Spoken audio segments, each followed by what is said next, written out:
El Antiguo Testamento. Sección 4. Capítulo 15. Después del diluvio. He visto flotar el arca sobre las aguas y muchos cadáveres en torno de ella. El arca se detuvo sobre una alta montaña, al oriente de Siria, abajo, montaña aislada y muy rocosa. Estuvo mucho tiempo allí. Veo que ya aparece tierra, aunque cubierta de lodo y verde moho. Al principio, después del diluvio, comían conchas y pescados, abundantes por doquiera. Más tarde los he visto comer pan y aves cuando se multiplicaron. Plantaron y cultivaron los campos. La tierra era tan fértil después del diluvio que el trigo que sembraron tenía granos tan grandes como los de maíz. También sembraron la raíz de la planta jom, que era mucilaginosa. La tienda de Noé la he visto, como más tarde la de Abraham, en una llanura, y en torno de ella las de sus hijos y descendientes. He visto la maldición de Cam. Sem y Jafet recibieron de rodillas la bendición de Noé, de la misma manera que más tarde Abraham daba la bendición a Isaac. La maldición que Noé pronunció contra Cam, la he visto ir hacia él como una nube negra y oscurecerle la faz. Ya no era de tez blanca como antes. Su pecado fue como la profanación de una cosa sagrada, como la de un hombre que intentase entrar en el arca de la alianza. He visto surgir a Cam una descendencia muy perversa, que se fue pervirtiendo cada vez más, y oscureciéndose su cuerpo. Veo a los pueblos más arrasados y degradados ser los descendientes de Cam. No me es posible expresar cómo he visto crecer y multiplicarse los pueblos y oscurecerse de todas las maneras y embrutecerse. Con todo, en medio de estos pueblos envilecidos, se esparcía alguna luz de verdad y algún deseo de ser clarificados. Capítulo 16. Tubal y los descendientes de Noé. Cuando Tubal, hijo de Jafet, con sus hijos y los hijos de su hermano Mosoc, se hizo indicar por Noé las tierras que habían de habitar, eran ya 15 familias. Los hijos de Noé se iban alejando del patriarca a tierras más o menos lejanas, pero en torno de él. Las familias de Tubal y de Mosoc se alejaron de Noé para ocupar comarcas más alejadas de ese centro común. Cuando finalmente los hijos de Noé se multiplicaron y empezaron a desunirse, quiso Tubal alejarse aún más, para no tener que comunicarse con los hijos de Cam, que habían concebido ya la idea de la construcción de la Torre de Babel. Tubal y sus hijos no concurrieron a la edificación de la torre cuando más tarde se les llamó para ello, como también los hijos de Sem se negaron a cooperar. Tubal se llegó con los suyos a la tienda de Noé para que les señalase las tierras que habían de ocupar. Noé vivía entonces en una montaña entre el Líbano y el Cáucaso. Noé lloró, porque amaba a esta descendencia que se había conservado más piadosa que las otras. Les indicó una región hacia el noreste y les recordó los mandamientos de Dios, y el ofrecimiento de sacrificios, y se hizo prometer que conservarían la pureza de su raza, no mezclándose con los hijos de Cam. Les dio vestidos y cinturones que había conservado en el arca, para que los usasen los jefes de familia en el culto de Dios y en los casamientos, para ser preservados del mal y de la impura descendencia. El culto que Noé ofrecía a Dios me recuerda a las ceremonias de la misa. Consistía en oraciones y respuestas. Noé se movía de un lado a otro del altar y se inclinaba a veces profundamente. Noé les dio una cartera de cuero con un recipiente de corteza, dentro del cual había una caja de oro en forma de huevo, que contenía, a su vez, 3 pequeños vasos. Recibieron también tubérculos de la planta mucilaginosa llamada jom. Les dio rollos de corteza y de pieles con escritos, donde he visto letras y señales, corno asimismo bastoncitos de madera que llevaban grabados signos y letras. Los hombres de ese tiempo eran de hermoso aspecto, de un color amarillo rojizo brillante. Vestían pieles, lanas y cinturones, solo los brazos llevaban cubiertos. He visto cómo se acomodaban esas pieles. Apenas habían sacado la piel del animal, se la acomodaban al cuerpo para que se ajustase perfectamente a sus miembros. Al principio me parecían esos hombres muy extraños, al verlos tan peludos, pues llevaban estas pieles tan ajustadas que parecían a primera vista algo natural de ellos mismos. Estos hombres que emigraron no llevaban muchas cosas consigo fuera de las semillas y pocos enseres. Emigraron hacia una región del noreste. No he visto entre ellos camellos, pero sí caballos, asnos y animales con astas muy abiertas parecidos a los ciervos. A estos emigrados los he visto luego en una región montañosa, viviendo en grandes tiendas adosadas a las laderas de la montaña como el follaje a los árboles. Los he visto cavar, plantar árboles en grandes hileras. La otra parte de la montaña era más fría, y después toda esta región se hizo más fría, de modo que uno de los nietos de Tubal, un tal Semschit, emigró con todo este pueblo al sudoeste. Todos los que habían conocido a Noé y se habían despedido de él, habían muerto ya, menos unos pocos. Los que emigraron con Semschit, nacidos en ese lugar, tomaron a los ancianos que habían quedado, y con mucho cariño se los llevaron consigo colocados en canastos, para evitarles el cansancio. Capítulo 17. Jom y sus aberraciones. Cuando Tubal con sus descendientes se despidió de Noé, vi también al hijo de Mosoc, conservado en el arca, que emigró con ellos. Jom estaba ya bastante crecido. Más tarde lo he visto muy diferente de los demás, grande, parecía un gigante, muy serio y muy singular en su modo de ser. Vestía un largo manto y parecía ser considerado como sacerdote. Se apartaba generalmente de los demás y muchas noches las pasaba solitario en las rocas y en las cavernas de las montañas. Sobre la cumbre de las montañas observaba los astros y ejercía la magia, y por arte diabólico tenía visiones, que él luego ordenaba, escribía y enseñaba, enturbiando así las puras enseñanzas que habían recibido de Noé. La mala inclinación que había heredado de su madre se había mezclado en él con la pura enseñanza heredada de Enoc y de Noé, que habían sido hasta entonces las creencias de los hijos de Tubal. Jom introdujo falsas interpretaciones y torcidas explicaciones por medio de sus visiones diabólicas y de sus alucinaciones, a la verdad pura tradicional. Jom escudriñaba y estudiaba el curso de los astros y por rute del diablo veía visiones en figura de verdades, que luego tomaba por tales, por su semejanza. De este modo llevaba a la idolatría y fue el origen de las aberraciones del paganismo. Tubal era un hombre bueno.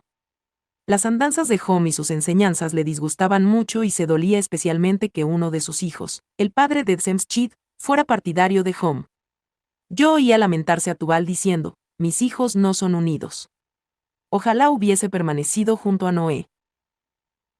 Jom consiguió dirigir desde la montaña, donde vivían, hacia abajo una corriente de agua en dos brazos, que luego formaron un riachuelo y más adelante un río caudaloso, sobre el cual los he visto más tarde salir de allí, bajo la guía de su jefe Semschit, para otra comarca. Jom recibió de sus partidarios una especie de culto, cual si hubiese sido un dios. Entre otros errores enseñó que Dios está en el fuego. Solía mezclar sus errores, sirviéndose del agua y de aquella raíz, que motivó su nombre y de la cual se alimentó, para sus maniobras de magia y curanderismo. Plantaba este vegetal y luego lo repartía como alimento sagrado y como remedio para enfermedades, con tanta solemnidad, que de esto nació una práctica supersticiosa.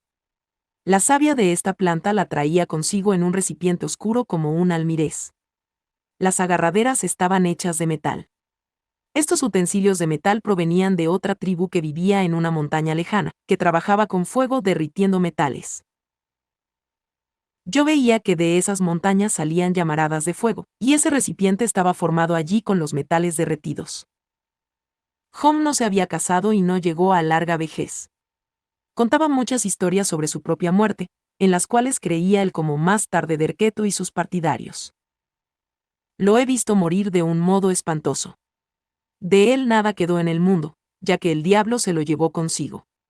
Por esto creyeron sus partidarios que, a semejanza del justo Enoc, había sido arrebatado a un lugar sagrado. El padre de Semschit fue instruido por este y le dejó su espíritu para que continuara su obra y ocupara su lugar como jefe de esta falsa religión. Capítulo 18. Semschit, jefe y conductor de pueblos. Semschit llegó a ser, por su sabiduría, el conductor de su tribu, que aumentó muy pronto y llegó a ser un pueblo respetable, que llevó cada vez más hacia el sur. Semschit había sido bien instruido y formado en las enseñanzas de Jom. Era indescriptiblemente vivaracho, pronto en sus movimientos, más activo y mejor que Jom, que aparecía siempre pensativo y concentrado. Semschit tradujo a la práctica la religión de Jom, añadió algo más a esas enseñanzas y observaba mucho los astros. El pueblo que le seguía tenía ya el culto sagrado del fuego y se distinguía de los demás por señales propias de su raza. La gente de entonces solía mantenerse, más que ahora, separada por razas y tribus, y no se mezclaba tan fácilmente como hoy.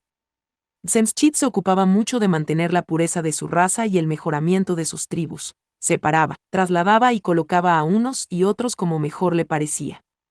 Los hombres vivían con gran libertad, aunque estaban naturalmente sujetos a sus guías. Las razas salvajes que he visto y que veo todavía en muchos lugares, nada tienen que ver con estas razas de hombres de belleza natural y noble, aunque sencilla, y veo que los salvajes de esos lugares e islas nada tienen de la audacia, intrepidez y fuerza de los hombres primitivos. Semschit edificó, sobre los terrenos que asignó a sus tribus, poblaciones de tiendas de campaña, diseñó campos para cultivos, abrió caminos, bordeándolos con piedras, y repartió gente de un lado y de otro dotándola de animales, árboles frutales, diversas plantas y cereales. Cabalgaba sobre una extensión de tierra y golpeaba con un instrumento que siempre llevaba en las manos. Enseguida venían sus gentes, y cavaban, cortaban árboles, cercaban y hacían pozos. Era en extremo severo y justo con sus subordinados.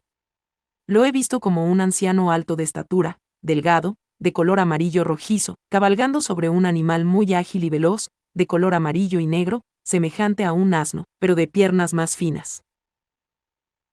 Lo he visto sobre este animal alrededor de un trozo de campo, como hace entre nosotros la gente pobre, que rodea una maleza que ha de cultivar para sí. En ciertos puntos se detenía y golpeaba con un instrumento su punta, o plantaba una estaca en el suelo. Allí se detenían sus hombres y colonizaban. Este instrumento, que más tarde se llamó la dorada reja del arado del Semschit, tenía la forma de una cruz latina, de un codo de largo, con una cuchilla que sacada de su vaina formaba con él hasta un ángulo recto. Con este instrumento hacía un hoyo en la tierra.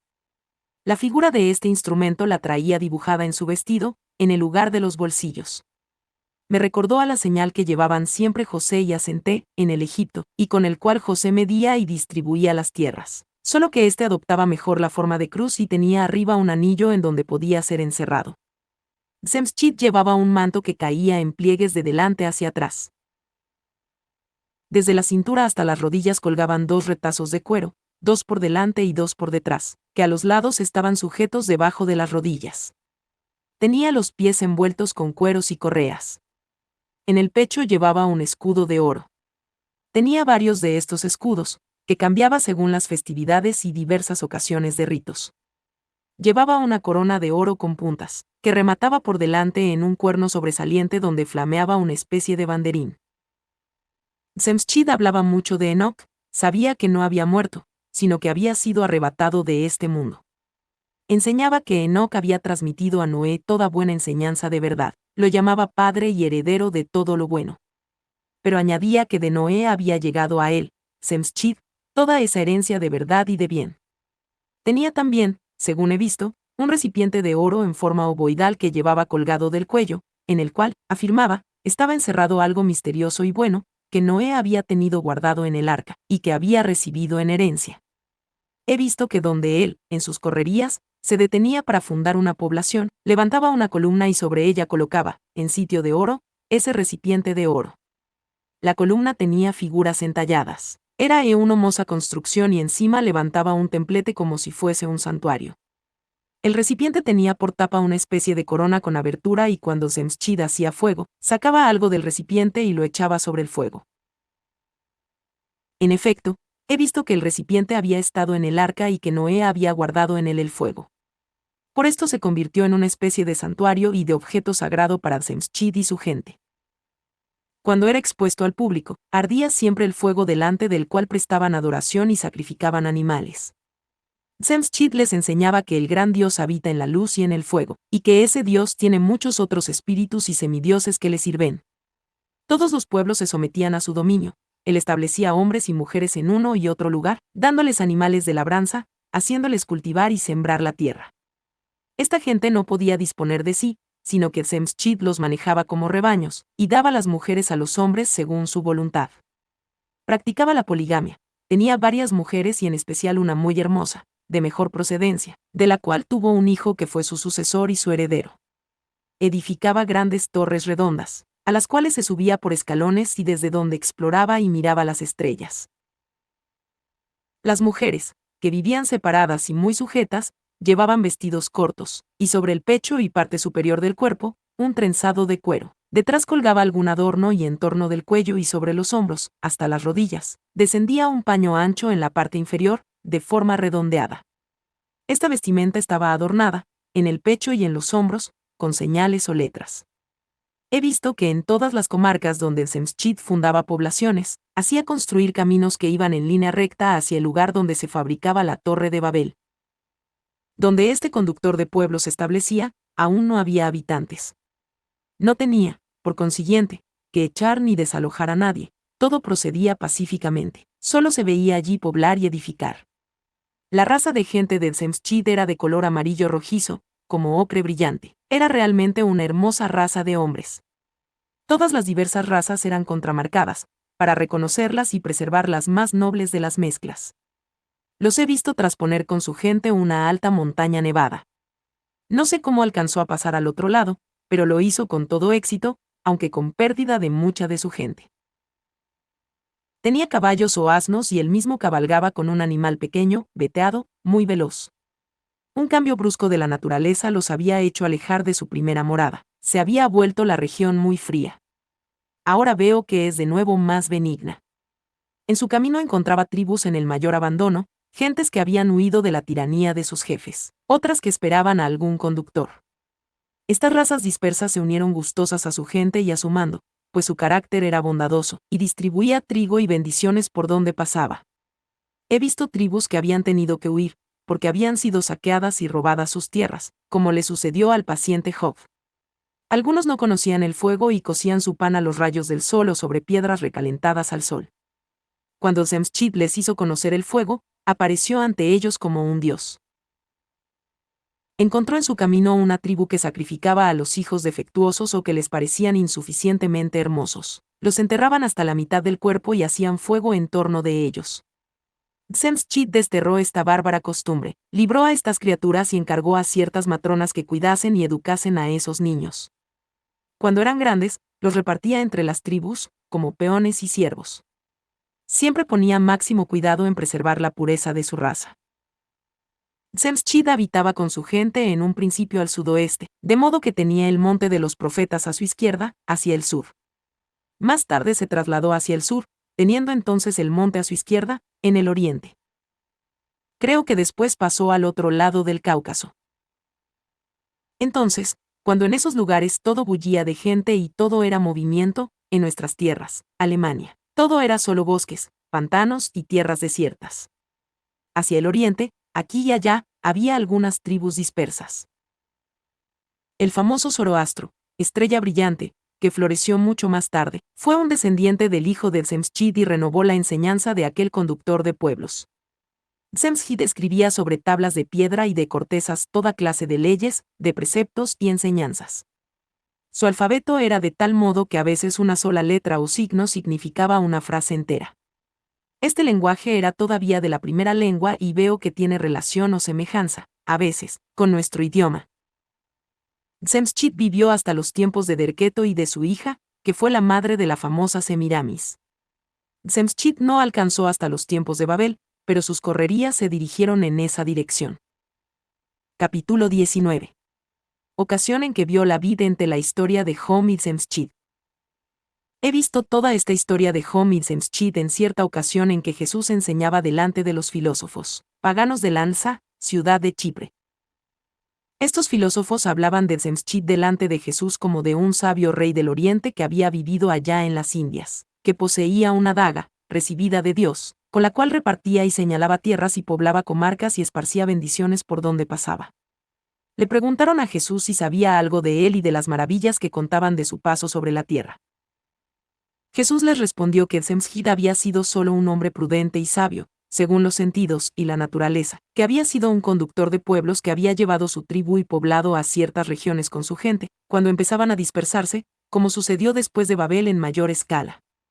Les dijo que había dictado ciertas leyes, y que otros conductores de pueblos habían existido, semejantes a él, cuando las razas no se habían corrompido tanto, como después sucedió. Jesús les mostró, empero, cuántas fábulas se contaban de él y se inventaron, mientras en realidad Semschit no había sido sino un remedo y una falsa imagen del verdadero conductor de pueblos que había sido Melquisedec, sacerdote y rey.